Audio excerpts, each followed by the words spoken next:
Hey guys, welcome back. मैं अविनाश कुमार आप सबका स्वागत करता हूं आपके अपने YouTube channel Avinash Kashyap classes में।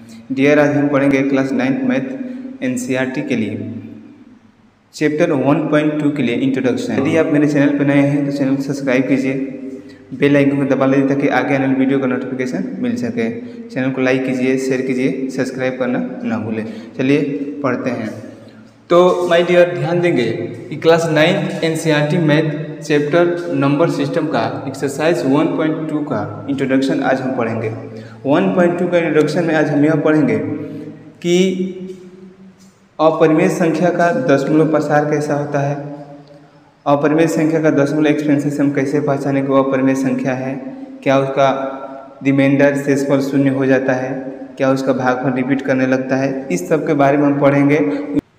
वास्तविक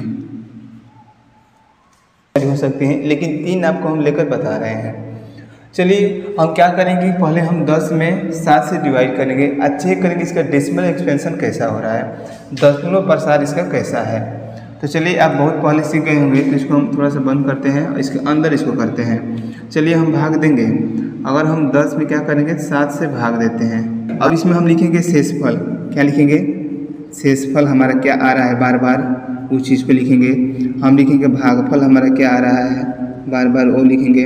हमारा डिवाइजर क्या है, हमारा भाजक क्या है, भाजक लिखेंगे। और हमारा भाज्य क्या है, भाज्य क्या है।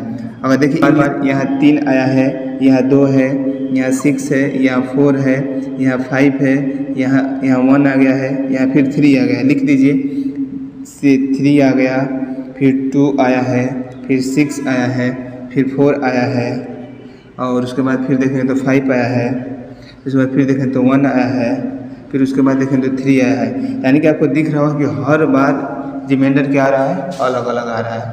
ठीक, अब रिमाइंडर और भी आएगा, इसे थोड़ी नहीं खत्म होगा, नहीं, डॉट डॉट डॉट और भी आएगा। क्या होगा? और भी आएगा। चलिए, और भागफल हमारा क्या है, भागफल है, देखिए लिखेंगे 1.428571 अब ऐसा नहीं कि 4 पे आकर खत्म हो जाएगा, नहीं, ये टर्मिनेटिंग ही नहीं होगा, ये शांत नहीं है, कैसा है, अशांत है, ये डॉट डॉट डॉट आगे तक जाएगा। भाजक हमारा क्या है, 7 है, और भाज्य हमारा क्या है, 10 है। तो आपको यहाँ दिख रहा होगा कि यहाँ दिख रहा है आपको कि यहाँ पे शेषफल क्या हो रहा है, अलग अलग आ रहा है, शेषफल 0 नहीं आ रहा है, और भागफल हमेशा दशमलव के बाद अलग अलग नंबर आ रहा है, रिपीट हो रहा है, मतलब रिपीट नहीं हो रहा है, और ये हमेशा अलग अलग आ जा रहा है। भाजक हमारा क्या है, 7 है, भाज्य क्या है, 10 है। उसके बाद देखिए क्या करेंगे, जब भी इस प्रकार के नंबर होते हैं, मेरी बात ध्यान सुनिएगा, जब भी इस प्रकार के नंबर होते हैं तो हम क्या कहते हैं, इसको हम बाद में पढ़ेंगे, तब तक उसमें हम भाग देकर चेक करते हैं। इसको चीज़ को हम अभी बताएंगे, लेकिन थोड़ा सा कॉन्सेप्ट क्लियर करने के लिए बताना बहुत ज़रूरी है। चलिए अब भाग देंगे हम किसमें, 1 में भाग देंगे 4 से। 1 में भाग देंगे, इसको बोलेंगे डिविडेंड, ये डिवाइजर है, और यहाँ जो हम भाग देंगे। अब देखिए इस समय क्या हो रहा है कि जो हमारा डिविडेंड है डिवाइजर से क्या हो गया है, छोटा हो गया है। तो तुरंत हम 0 लगा के क्या लगा लेंगे, दशमलव। 0 लगा के हम क्या लगा लेंगे, दशमलव, यहाँ बढ़ा लेंगे 0। अब भाग देंगे तो क्या होगा, 4 दूनी 8, 0 शेषफल क्या आ गया, 0 आ गया। तो इस स्थिति में अगर लिखना चाहें तो लिखेंगे भागफल, भागफल लिख लीजिए, शेषफल लिख लीजिए, भाजक लिख लीजिए, और भाज्य लिख लीजिए। ये सब लिख लीजिए और लिख दीजिए क्या आया है। तो देखिए भागफल क्या आया है, 0.25, यानी कि ये रिपीट नहीं हो रहा है, ख़त्म हो गया, टर्मिनेट हो गया, शांत हो गया। ठीक, अब देखिए शेषफल देखिए क्या आ रहा है, पहली बार में शेषफल 0 आया है, पहली बार में शेषफल 2, दूसरी बार में 0, यानी कि शेषफल 0 हो गया। ये भी आगे नहीं जाएगा, ख़त्म हो गया है। भाजक हमारा क्या है, 4 है, और भाज्य हमारा क्या था, 1 है। तो इस प्रकार के हम दशमलव को क्या नाम देते हैं और उसको क्या कहते हैं अभी हम बताएंगे। उससे पहले इसको फिर से एक बार भाग ले लेते हैं इस नंबर को। देखिए तीनों वास्तविक संख्या परिमेय जो संख्या हम लिए हैं, तीनों 3 प्रकार के हैं। अब यहाँ देखिए क्या होगा, अगर हम क्या करेंगे, अगर हम 20 में भाग देंगे 3 से, तो 20 में 3 से भाग देंगे तो यहाँ तो दशमलव लगाने की जरूरत है नहीं।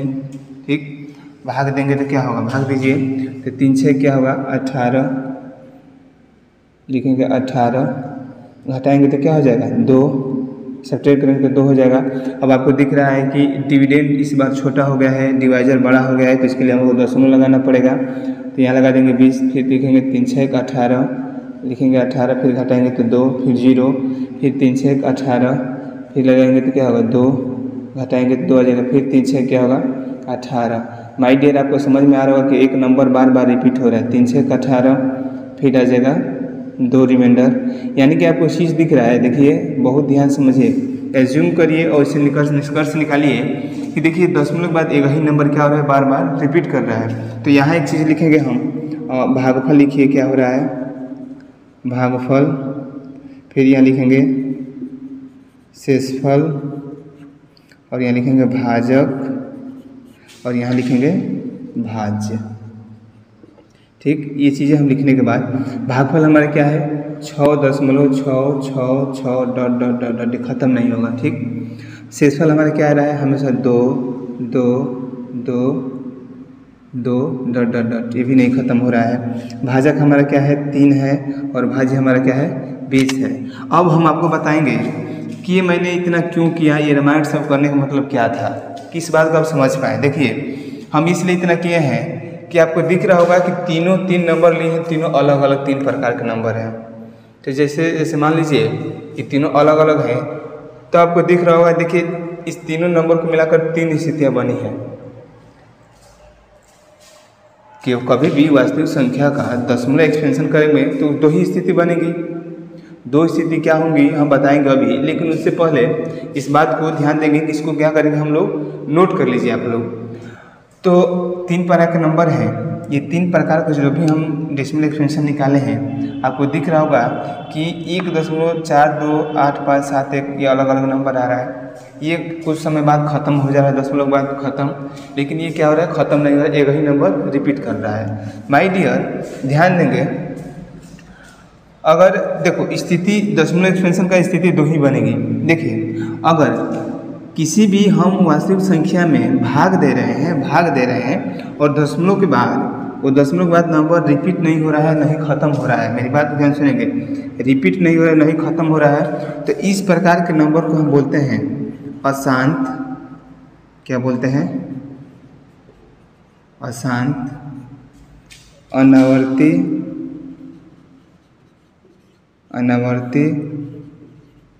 दशमलव। क्या बोलते हैं, अशांत अनावर्ती दशमलव। नॉन टर्मिनेटिंग, नॉन रिपीटिंग इसको बोलते हैं। अच्छा, इसी दशमलव एक्सपेंशन को हम परिमेय संख्या भी कहते हैं। लो ये कॉन्सेप्ट है, इसी डेसिमल एक्सपेंशन को, इसी दशमलव प्रसार को अपरिमेय संख्या कहते हैं। अपरिमेय क्यों कहते हैं, ऐसा डेसिमल एक्सपेंशन जो दशमलव के बाद ख़त्म ना हो और न ही रिपीट करे, तो उस प्रकार के नंबर क्या कहेंगे हम, अपरिमेय संख्या कहेंगे। दूसरी बात यहाँ देखेंगे, यहाँ आप देखेंगे, देखिए ये क्या हो रहा है, ये क्या हो रहा है, ये हो रहा है कि 1/4 क्या है दशमलव, यानी कि ये रिमाइंडर क्या हो रहा है, ख़त्म हो जा रहा है, यानी कि टर्मिनेट, यानी कि लिखेंगे शांत दशमलव। क्या बोलेंगे, शांत दशमलव। क्या बोलेंगे हम, शांत दशमलव। और इसी को बोलते हैं टर्मिनेटिंग डेसिमल, टर्मिनेट हो गया, ख़त्म हो गया। और इस प्रकार के हम दशमलव को परिमेय संख्या भी कहते हैं, परिमेय संख्या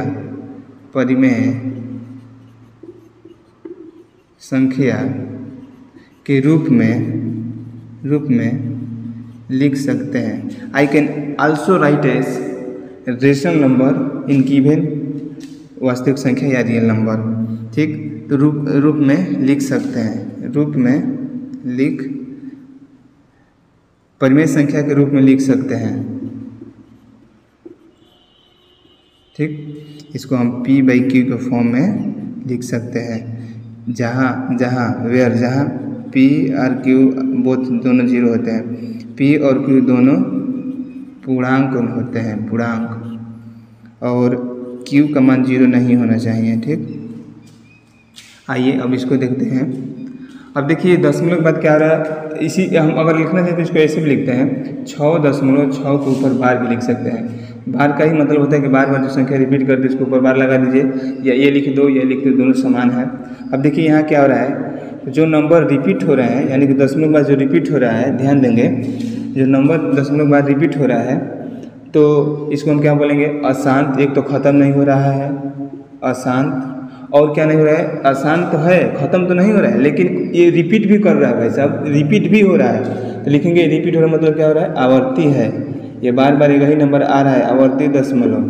क्या लिखेंगे, आवर्ती दशमलव। ये अशांत और आवर्ती दशमलव है। नॉन टर्मिनेटिंग बट रिपीटिंग, ठीक, नॉन टर्मिनेटिंग बट रिपीटिंग। और इस प्रकार के दशमलव एक्सपेंशन को, इस प्रकार के दशमलव प्रसार को हम P/Q यानी कि परिमेय संख्या के रूप में, परिमेय संख्या के रूप में लिख सकते हैं, लिख सकते हैं। कैसे लिख सकते हैं, P/Q। P और Q क्या है, पूर्णांक हैं, और Q का मान क्या नहीं होना चाहिए, 0 नहीं होना चाहिए। तो आई होप आपने समझ गया होगा कि दशमलव एक्सपेंशन से हम कैसे पहचानेंगे कोई संख्या शांत है कि अशांत है कि आवर्ती है कि अनावर्ती है, हम कैसे पहचानेंगे। इन सारे कॉन्सेप्ट के माध्यम से हम पहचान सकते हैं। तो वीडियो को पॉज करिए, नोट डाउन करिए, प्रॉपर नोट्स बनाइए। चलिए अगला टॉपिक पढ़ते हैं। इसके बाद क्या है, एनसीईआरटी के कुछ एग्जाम्पल है जो हमको ये करना है कि इसका देखिए करना है, ज्ञात कीजिए कि प्रत्येक संख्या में दशमलव प्रसार किस प्रकार है, इसको करना है। चलिए सबसे पहले पहला हल करते हैं, पहला प्रश्न को हल करते हैं। पहला है 39/100। तो 39/100 है, तो इसको डायरेक्टली हम क्या लिख सकते हैं, 0.39। क्या लिख सकते हैं, 0.39। क्योंकि देखिए दशमलव नीचे जो अंक है तो 2 अंक बाद क्या लग जाएगा, दशमलव, यानी कि 0.39 ख़त्म हो गया, शांत हो गया। इसके बाद अब कोई नंबर हो ही नहीं सकता है। तो इस प्रकार कैसा इसका दशमलव प्रसार कैसा है, तो लिखेंगे शांत दशमलव प्रसार है। कैसा है, शांत दशमलव प्रसार, शांत दशमलव प्रसार है। अब दूसरा करते हैं, चलिए दूसरा चेक करते हैं भाग करके। सबसे पहले दूसरा क्या है, 5 सही 1/8, होल पार्ट है, फ्रैक्शनल पार्ट है, 2 पार्ट है। इसको हल करेंगे। पहले इसको हम पूरा बनाते हैं इम्प्रॉपर फ्रैक्शन में। ये मिक्स फ्रैक्शन है, मिश्रित भिन्न है, इसको हम सही ढंग से बना लेते हैं भिन्न के रूप में, इम्प्रॉपर में, उचित भिन्न में। तो लिखेंगे 8 × 5 = 40, 40 × 1 = 41, 41 बटा क्या हो जाएगा, 8। अब इसमें हम भाग देंगे, तो भाग देंगे। चलिए भाग दे कैसे करते हैं। अगर मान लो कि मैं 41 में 8 से भाग देने लगता हूँ तो देखिए क्या होगा, 8 × 5 = 40, सब्ट्रैक्ट करेंगे तो क्या हो जाएगा, 1। इस समय डिवाइजर बड़ा है, डिविडेंड छोटा है, दशमलव लगाएंगे, 0 बढ़ा लेंगे। 8 दूनी 8 × 8, 2 बार में नहीं जाएगा, अधिक हो जाएगा। तो 8 × 8, तो 8 सब्ट्रैक्ट करेंगे तो क्या आ जाएगा, 2। फिर दशमलव लगाएंगे, 8 दूनी 16, लो 16 कर देते हैं। फिर क्या हो गया, यहाँ आ जाएगा 4। फिर दशमलव 0 लगाएंगे, 8 × 5 = 40। अब देखेंगे तो क्या हो गया, रिमाइंडर 0, 8 × 5 क्या हो गया, 40। तो देखेंगे तो इसका दशमलव प्रसार यानी कि रिमाइंडर जब 0 हो गया तो दशमलव प्रसार कैसा हो गया, शांत हो गया। यानी कि 41/8 को क्या लिख सकते हैं हम, 5.125, 5.125 हम लिख सकते हैं। अब बताइए इसके बाद कुछ नहीं होगा, यानी कि इसका मतलब कैसा दशमलव, ये भी शांत दशमलव है। कैसा दशमलव है, शांत दशमलव है, शांत दशमलव प्रसार। आई होप आपको समझ में आ गया होगा। ऐसे सारे प्रश्न का जवाब ऐसे ही देना है, हल करना है और लिखना है कि कैसा इसका दशमलव प्रसार कैसा है। तो ये भी कैसा है, शांत दशमलव प्रसार है इसका भी। उसके बाद चलिए आगे देखते हैं। अगला नंबर है प्रश्न नंबर तीसरा देखते हैं। प्रश्न नंबर तीसरा क्या है, तीसरा है 4/13। इसमें भाग देंगे तो क्या होगा, देखो भाग देंगे चेक करते हैं। 4 है, ये 13 है। आपको दिख रहा होगा कि ये जो हमारा डिविडेंड है छोटा है, डिवाइजर बड़ा है, यानी कि भाज्य छोटा है, भाजक बड़ा है। तो पहले ही हम क्या लगा लेंगे, 0 लगा के दशमलव बढ़ा के यहाँ 0 बढ़ा लो, ठीक। 0.30765। फिर यहाँ से क्या करेगा, रिपीट करने लगेगा। क्या करेगा, रिपीट करने लगेगा, दोहराने लगेगा। तो ध्यान रखेंगे जब इतना सारा नंबर क्या करेगा रिपीट करेगा तो इसका दशमलव प्रसार कैसा होगा। अब देखो हम क्या लिख सकते हैं, इसको भाग दे कैसे कर लेंगे आप लोग, तो हम इसको लिख सकते हैं डायरेक्टली हम इसको क्या लिख सकते हैं, ऐसे लिख सकते हैं। देखिए हम इसको क्या लिख सकते हैं, थोड़ा सा क्लोज कर 92, यही नंबर क्या करेगा रिपीट करेगा। अब नंबर ये रिपीट करे यानी कि दशमलव क्या हो रहा है, बार बार रिपीट करेगा, तो नहीं रिपीट करेगा यानी कि एक कैसा हो गया, अशांत हो गया, ठीक अशांत हो गया। अब ये क्या करेगा रिपीट करेगा यानी कि आवर्ती हो गया, कैसा हो गया आवर्ती हो गया, आवर्ती दशमलव प्रसार, आवर्ती दशमलव प्रसार। तो ये मैंने 3 सवाल आपको करके दिखा दिए, बाकी के 2 सवाल आप करेंगे और उसका आंसर आप कमेंट बॉक्स में लिखेंगे।